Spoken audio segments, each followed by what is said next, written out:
विद्यालय के प्रबंधक संजय शुक्ला ने सभी विद्यार्थियों को बधाई देते हुए कहा कि जेपीएस एकेडमी सदैव शिक्षा के साथ साथ संस्कार और प्रतिभा के विकास के लिए समर्पित रहा है और भविष्य में भी छात्र छात्राएं इसी तरह विद्यालय और देश का नाम रोशन करते रहेंगे। पूज्य स्वामी चिदानंद सरस्वती मुनि श्री जी के आशीर्वाद और प्रेरणा से विद्यार्थियों ने यह उपलब्धि हासिल कर विद्यालय को गौरवान्वित किया। विश्व गायत्री परिवार द्वारा आयोजित भारतीय संस्कृत ज्ञान परीक्षा 2025 से 26 में जेपीएस एकेडमी के छात्रों ने शानदार प्रदर्शन करते हुए कई कप और मेडल अपने नाम किए।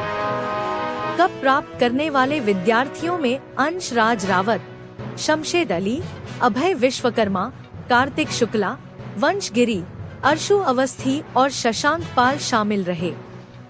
वहीं मेडल प्राप्त करने वाले विद्यार्थियों में सोनिया मौर्य, सुमन राजपूत, शालिनी यादव, रुद्र प्रताप सिंह, अंकलेश्वर रावत, दीपक यादव, सौरभ विश्वकर्मा, रूही पाल, कन्हैया मौर्य, कुलसुम खान, सूरज कुमार विश्वकर्मा, रोशनी सिंह, यश यादव, उमा सिंह, निशा मौर्य और काजल राजपूत ने उत्कृष्ट प्रदर्शन किया। इसके साथ ही गणतंत्र दिवस 2026 के अवसर पर आयोजित देशभक्ति से ओतप्रोत सांस्कृतिक कार्यक्रमों में शानदार प्रस्तुति देने वाले छात्रों को भी सम्मानित किया गया। कप प्राप्त करने वालों में रोशनी सिंह, कुलसुम खान, काजल राजपूत, शशांक पाल और पावनी सिंह शामिल रहे, जबकि मेडल प्राप्त करने वाले विद्यार्थियों में वैष्णवी, साक्षी गौतम, पावनी सिंह, अदिति यादव, सगुन अवस्थी, स्वाति शुक्ला, दिव्यांशु विश्वकर्मा, सेजल राजपूत, शालिनी यादव, सुमन राजपूत, संध्या मौर्य, सोनिया मौर्य, अलीशा खान और तरन्नुम का नाम शामिल है। विद्यालय की शिक्षिका आरती देवी एवं सोनम जायसवाल को भारतीय संस्कृत ज्ञान परीक्षा में विद्यार्थियों को उत्कृष्ट मार्गदर्शन देने के लिए विशेष रूप से सम्मानित किया गया।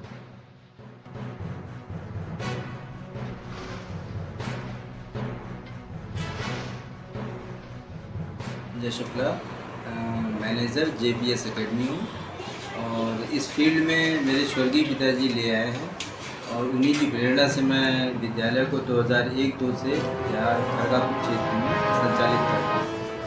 और इधर जो प्रतियोगिताएँ 2025-26 में हुई हैं उसमें इंडिपेंडेंस डे में जो बच्चे अच्छी परफॉर्मेंस दिए थे उनको सम्मानित किया गया है। उसके अलावा विश्व गायत्री परिवार द्वारा संचालित भारतीय संस्कृत ज्ञान परीक्षा, उसमें भी बच्चे हमारे मेरिटोरियस थे जो 75% से अबव मार्क्स लेके आए हैं, उन्हें मेडल से सम्मानित किया गया है। और जो 90% से अबव मार्क्स लेके आए हैं उन्हें जो है कप से सम्मानित किया गया है। Thank you sir. जैसा कि समाज में बहुत सारा निर्बल वर्ग भी है, तो आप उन बच्चों के लिए किस तरीके से मदद करते हैं? निर्बल वर्ग में जो फीस स्ट्रक्चर हमारा मैम है उसको आप देखेंगे तो निर्बल वर्ग के लिए ही है। हम जितनी सुविधाएं दे रहे हैं आज जो है हमारे समाज के अंदर जो विद्यालय है उसकी बहुत ज़्यादा कीमत ले रहा है। हमारे वहाँ स्मार्ट क्लास, एयर कंडीशन और कंप्यूटर एजुकेशन कोई भी अतिरिक्त चार्ज हमारे विद्यालय में किया नहीं जाता है। इस साल तो रोबोटिक लैब हमने बनवा दिया, प्रोजेक्ट लाना है। और जो फीस स्ट्रक्चर है हमारा उसको आप देखेंगे तो निर्बल वर्ग भी बहुत आसानी से अफोर्ड कर लेता है और बच्चे अपने को अपनी सुविधा दे लेता है। और यही मेरे पिता, स्वर्गीय पिता का भी सपना था कि ऐसे बच्चों को टारगेट करो बेटा जो शिक्षा सबका अधिकार है, लेकिन कोई पैसा न होने की वजह से अपने बच्चे को उतना उच्च शिक्षित कर नहीं पा रहा है, सुविधाएं नहीं दे पा रहा है। तो हमारे बच्चे जो है कम में ही बहुत ज़्यादा उनको सुविधाएं हम प्रोवाइड करते हैं। इसमें मैं कामयाब हूँ। इसमें मेरे स्वर्गीय पिता का आशीर्वाद भी कह सकते हैं आप, उनके आशीर्वाद से मैं सफल होता जा रहा हूँ। जैसा कि सर जानते हैं कि एजुकेशन के क्षेत्र में हमारा समाज जो है आज भी कुछ कुरीतियों में है, व्याप्त है, जैसे कि लड़की लड़की में भेद करना, ये चीज़ होती है। तो आप शिक्षा को किस उस पर देखते हैं? देखिए, शिक्षा तो सबका समान अधिकार है, कोई इसके लिए नहीं जरूरी है। शिक्षित तो सभी को होना चाहिए हमारे समाज में, क्योंकि एक शिक्षित इंसान ही हमारे राष्ट्र निर्माण कर सकता है और हमारे समाज का भी निर्माण वो करने में सफल होता है। तो एजुकेशन तो मोस्ट पावरफुल वेपन है।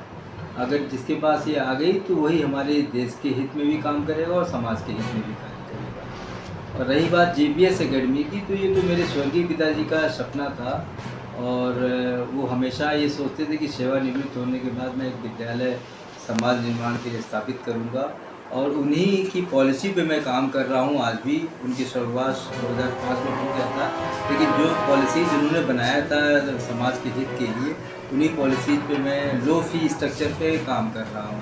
हमारे वहाँ जूनियर हाई स्कूल और प्राइमरी सभी जो है संचालित हैं और इनको उच्चतम शिक्षा प्रदान करने के लिए मैं रोबोटिक लैब इस साल स्थापित करने जा रहा हूँ और पूर्ण होने पर उसके आउटपुट हमें दिख रहे हैं कि वो गवर्नमेंट सेक्टर में भी बच्चे हमारे पढ़ाए हैं, आते हैं, आशीर्वाद लेते हैं, प्राइवेट सेक्टर में भी टॉप पे पहुँचे हैं जो 2.5-3 लाख रुपये पर मंथ सैलरी पे है। सभी बच्चे सफल होने के बाद आज 25 सालों में उसका रिजल्ट हमको दिख रहा है कि खड़गापुर क्षेत्र में मैं कार्य कर रहा हूँ और वो हमेशा आते हैं, आशीर्वाद लेते हैं और हमेशा तारीफ़ करते हैं। और उनका यहाँ तक ही कहना है कि सर मैं स्कूल के आसपास रह रहा होता तो मैं अपने बच्चे यहाँ पढ़ाना पसंद करता हूँ। पर दुर्भाग्य है कि वो यहाँ पास नहीं, कुछ लखनऊ में भी पोस्टिंग है लेकिन अब कोई कैसरबाग में वो कहीं है। हमारे विद्यालय में खैर अभी वाहन की सुविधा हो नहीं पाई है, वो अगर होती तो कहे सर मैं ज़रूर एडमिशन अपने बच्चों